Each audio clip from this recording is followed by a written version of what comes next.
Hi friends, ఇప్పుడు మనం PABR dam, దీన్నే కొరకొల్ల డ్యామ్ అని కూడా అంటారు. పిఏబిఆర్ అంటే పెన్నా అహోబిళం బ్యాలెన్సింగ్ రిజర్వాయర్. ఇది 1994లో అయితే ఈ డ్యామ్ కంప్లీట్ అయిపోయింది.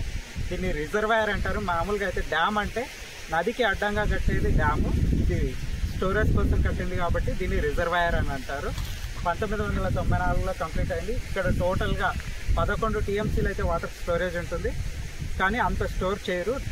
డ్యామ్ అనేది చాలా ప్రాబ్లం ఉంది, డ్యామేజెస్ ఉన్నాయి కాబట్టి పూర్తిగా అయితే వాటర్తో నింపారు. ఇక్కడ టోటల్గా 7 గేట్లు అనేవి ఉన్నాయి. ఇప్పుడు ప్రెజెంట్ 2 గేట్లు ఎత్తి వాటర్ను బయటకు అయితే వదులుతున్నారు, 2 అడుగుల చొప్పున. ఈ 2002లో శ్రీ రామకృష్ణయ్య అనే ఇరిగేషన్ ఇంజనీర్ పేరు మీదుగా మళ్ళీ ఈ పిఏబిఆర్ డ్యామ్ పేరు అయితే మార్చినారు. శ్రీ రామకృష్ణయ్య పెన్నా అహోబిళం బ్యాలెన్సింగ్ రిజర్వాయర్గా అయితే చేంజ్ చేశారు. ఈ డ్యామ్ ప్రముఖ పుణ్యక్షేత్రం శ్రీ లక్ష్మీ నరసింహ పెన్నాబిలంకి దగ్గరలో అయితే ఉంటుంది. అనంతపూర్కి 40 కిలోమీటర్ల, కేవలం 40 కిలోమీటర్ల దూరంలో అయితే ఉంటుంది. ఇక్కడ పవర్ హౌస్, వాటర్ ఎలా పోతున్నాయనేది, ఎన్ని గేట్లు ఉన్నాయనేది ఒకసారి చూద్దాం రండి.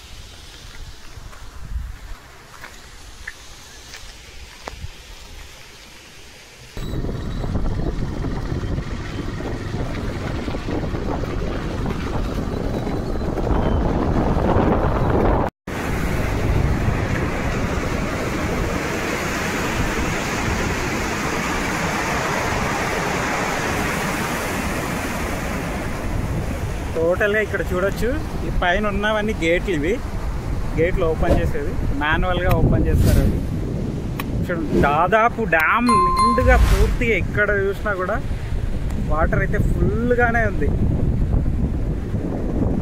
ఇది మెయిన్గా drinking water and irrigation purpose కోసం కన్స్ట్రక్ట్ చేసింది. అనంతపురం జిల్లాతో పాటు పక్కనున్న జిల్లాలకు కూడా దాదాపు వాటర్ సప్లై చేసేది ఈ పిఏబిఆర్ డ్యామే. పూర్తిగా అయితే డ్యామ్ అయితే ఫుల్ అయిపోయింది. ఇలాంటి మరిన్ని వీడియోస్ కోసం మన ఛానల్ని లైక్ చేసి, షేర్ చేసి, సబ్స్క్రైబ్ చేయడం మాత్రం అస్సలు మర్చిపోకండి.